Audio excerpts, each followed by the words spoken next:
अन्नपूर्णा भांडार प्रकल्पेर भेरिफिकेशन निये এইমাত্র কড়া নির্দেশ দিল মুখ্যমন্ত্রী শুভেন্দু অধিকারী।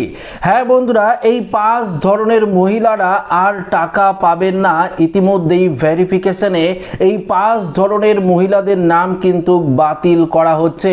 তো বন্ধুরা, এই নিয়ে শুভেন্দু অধিকারীর তরফ থেকে কি ঘোষণা করা হয়েছে আজকের এই ভিডিওতে আপনাদেরকে একদম বিস্তারিতভাবে জানিয়ে দেব। তো যদি আপনারা পশ্চিমবঙ্গের মহিলা হয়ে থাকেন তো অবশ্যই ভিডিওটি আপনারা প্রত্যেকেই প্রথম থেকে শেষ পর্যন্ত দেখবেন এবং নতুন হয়ে থাকলে চ্যানেলটিকে সাবস্ক্রাইব করে পাশের দেওয়া বেল আইকনটিকে প্রেস করে অল নোটিফিকেশনটিকে বাজিয়ে দেবেন। তো বন্ধুরা, সরাসরি আমরা আপডেটে চলে যাব এবং দেখে নেব এই মুহূর্তে কি গুরুত্বপূর্ণ ঘোষণা করা হয়েছে মুখ্যমন্ত্রী শুভেন্দু অধিকারীর তরফ থেকে। অন্নপূর্ণা যোজনা চালুর আগে লক্ষ্মীর ভান্ডার প্রকল্পের উপভোক্তাদের তালিকা যাচাই প্রক্রিয়া শুরু হয়েছে জেলায় জেলায়। কারা নতুন প্রকল্পের সুবিধা পাবেন এবং কারা বাদ পড়বেন তা খতিয়ে দেখতে ইতিমধ্যেই প্রশাসনিক স্তরে তদন্ত শুরু হয়েছে। জেলা প্রশাসন সূত্রে খবর, রাজ্যে সরকারের নির্ধারিত শর্ত মেনেই উপভোক্তাদের তথ্য কিন্তু যাচাই করার কাজ শুরু হয়েছে। প্রশাসনের এক আধিকারিক বলেন, সরকারি প্রকল্পের তালিকা স্বচ্ছ রাখা এবং প্রকৃত উপভোক্তাদের চিহ্নিত করতেই এই উদ্যোগ নেওয়া হয়েছে। সেই অনুযায়ী তদন্তও কিন্তু চলছে জেলায় জেলায়। তৃণমূল সরকারের আমলে দেখুন লক্ষ্মীর ভান্ডার প্রকল্পের সুবিধা পাচ্ছিলেন লক্ষ লক্ষ মহিলা। তবে সাম্প্রতিক এসআইয়ের প্রক্রিয়ায় জেরে বহু মহিলার নাম ভোটার তালিকা থেকে বাদ পড়েছে বলে প্রশাসনিক সূত্রে জানা গিয়েছে। তাদের মধ্যে অনেকেই লক্ষ্মীর ভান্ডারের উপভোক্তা ছিলেন, অনেকেই লক্ষ্মীর ভান্ডার প্রকল্পের টাকাও পাচ্ছিলেন। ফলে নতুন অন্নপূর্ণা যোজনায় কারা সুবিধা পাবেন সেই প্রশ্ন কিন্তু উঠেছে।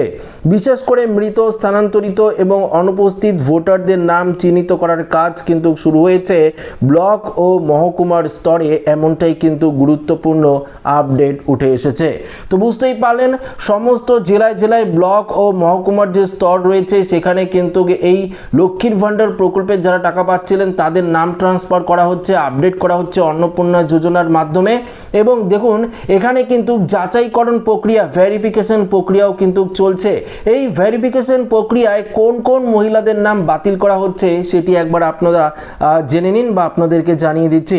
প্রথমত, মৃত বা অনুপস্থিত ভোটার যারা ইতিমধ্যেই প্রয়াত, মৃত হয়েছেন বা ভোটার তালিকায় শিফটেড বা অ্যাবসেন্ট হিসাবে চিহ্নিত হয়েছেন তাদের নাম কিন্তু বাদ দেওয়া হবে, এটা কিন্তু স্পষ্টভাবে জানিয়ে দেওয়া হয়েছে। দেখুন, যারা মৃত লক্ষ্মীর ভান্ডার টাকা পাচ্ছিলেন কিন্তু এখন তো আর পাবেন না, তাদের নাম কিন্তু বাতিল করে দিচ্ছে। যারা শিফটেড হয়েছেন, অন্য জায়গায় চলে গেছেন, তাদের নামও বাতিল করে দেওয়া হচ্ছে। যারা অ্যাবসেন্ট, অনুপস্থিত রয়েছেন তাদের নামও কিন্তু বাতিল করে দেওয়া হচ্ছে। অনাগরিক বা অনুপ্রবেশকারী যারা ভারতের নাগরিক নন বা যাদের বৈধ নাগরিকত্বের নথির সমস্যা রয়েছে তাদের নামও কিন্তু বাতিল করে দেওয়া হচ্ছে। এখানে বলেছে, কেন্দ্র বা রাজ্য সরকারের অধীনে যারা নিয়মিত বেতন পান বা পেনশনভোগী স্থায়ী সরকারি কর্মচারী রয়েছেন, যারা পঞ্চায়েত দপ্তরে কাজ করেন, যারা পুরসভা দপ্তরেও কাজ করেন বা রাজ্য সরকারের অনুদানপ্রাপ্ত শিক্ষা প্রতিষ্ঠানের শিক্ষক বা অশিক্ষক কর্মীরাও এই প্রকল্পের আওতায় কিন্তু বাইরে থাকবেন।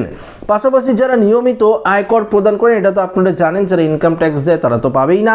পরবর্তী বলেছে 25 থেকে 60 বছরের মধ্যে যদি আপনাদের বয়স 25 বছরের একটু একদম কয়েকদিনও যদি কম হয়ে থাকে তাহলেও কিন্তু আপনারা কিন্তু এই প্রকল্পের সুবিধা পাবেন না। যারা নতুনরা আবেদন করবেন 1 জুন থেকে, তাদের কথাই বলছি, 25 বছরের নিচে যারা রয়েছে তারা কিন্তু এই প্রকল্পের টাকা পাবেন না। এবং যারা লক্ষ্মীর ভান্ডার প্রকল্পের টাকা পাচ্ছিলেন 60 বছর পেরিয়ে গেছে তারাও কিন্তু আপনারা অন্নপূর্ণা ভান্ডার প্রকল্পের টাকা পাবেন না, আপনার নামও কিন্তু বাতিল করে দেওয়া হবে। আচ্ছা, এখানে বেশ কিছু তথ্য দিয়েছে। এখানে কি বলেছে, যারা পূর্বের সরকারি প্রকল্পের সুবিধাভোগী বা যোগ্য তাদের নাম সম্ভবত নতুন প্রকল্পে অটোমেটিকভাবে কিন্তু নথিভুক্ত করা হচ্ছে, আপনাদের কোনো কিছু করার প্রয়োজন নেই। নতুন আবেদন, যারা নতুন করে আবেদন করবেন তাদের আবেদন বিডিও অফিস অর্থাৎ গ্রাম অঞ্চলে বিডিও অফিস, শহর অঞ্চলে এসডিও অফিসে যাচাই করা হবে এবং চূড়ান্ত রিপোর্ট জেলা শাসকের কাছে কিন্তু পাঠানোর প্রক্রিয়া সেটাও কিন্তু শুরু হবে। আচ্ছা, আরেকটি গুরুত্বপূর্ণ বিষয়, যারা সিএ এর জন্য আবেদন করেছেন বা প্রক্রিয়া চলছে তাদের ক্ষেত্রেও সরকারি নির্দেশিকা অনুযায়ী সিদ্ধান্ত নেওয়া হবে। অর্থাৎ মূলত যারা সিএতে আবেদন করেছেন, আপনাদের রিসিপ্ট রয়েছে, আপনারা ওই মূলত এই প্রকল্পের টাকা পাবেন, কিন্তু পরবর্তীতে আপনার আবেদন যদি সিএতে রিজেক্ট করে দেওয়া হয় সেক্ষেত্রে কিন্তু আপনারা এই প্রকল্পের টাকা পাবেন না, পরবর্তীতে আপনার টাকা আটকে যাবে।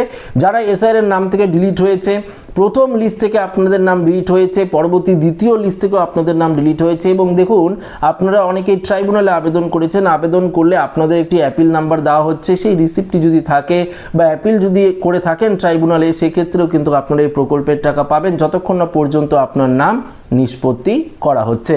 দেখুন এখানে আরও কি বলেছে, প্রকল্পের স্ট্যাটাস চেক করার জন্য সরকারি নির্দিষ্ট পোর্টাল তৈরি হয়েছে, তবে যেহেতু পোর্টালটি এখনও আপডেটের কাজ চলছে তাই তাৎক্ষণিকভাবে ফলাফল নাও কিন্তু দেখতে পারা যায়। তবে অবশ্যই আপনারা কিন্তু অন্নপূর্ণা ফান্ডের অফিসিয়াল পোর্টালে গিয়ে ট্র্যাক অ্যাপ্লিকেন্ট স্ট্যাটাস রয়েছে, সেখানে গিয়ে আপনার ফোন নাম্বার, আধার কার্ডের নাম্বার বা ব্যাংকের বইয়ের দিয়ে নাম্বার দিয়ে কিন্তু অবশ্যই আপনারা চেক করে দেখতে পারেন, কিন্তু এখন স্ট্যাটাস বন্ধ রয়েছে, আপডেটের কাজ চলছে, এখন আপনারা দেখতে পারবেন না। যবে আপডেট কমপ্লিট হয়ে যাবে, যবে স্ট্যাটাস চেক করা যাবে, আমি কিন্তু অবশ্যই আপনাদেরকে ভিডিওর মাধ্যমে দেখিয়ে দেব, আপনারা কিন্তু অবশ্যই নিজেরাই কিন্তু চেক করে দেখতে পারবেন আপনার নামটি অটোমেটিকলি অন্নপূর্ণা ভান্ডারের প্রকল্পে ট্রান্সফার হলো কিনা।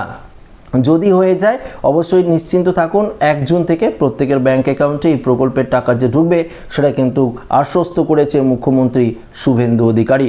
তো বন্ধুরা, এই মুহূর্তে যে আপডেটটা ছিল সেটা আপনাদের সামনে শেয়ার করলাম, আশা রাখবো ভিডিওটি প্রত্যেকের ভালো লেগেছে। ভিডিওটি ভালো লাগলে লাইক করবেন, বন্ধুদের সাথে শেয়ার করবেন, নতুন হয়ে থাকলে চ্যানেলটিকে সাবস্ক্রাইব করে আমাদের সঙ্গে জুড়ে থাকবেন। ধন্যবাদ।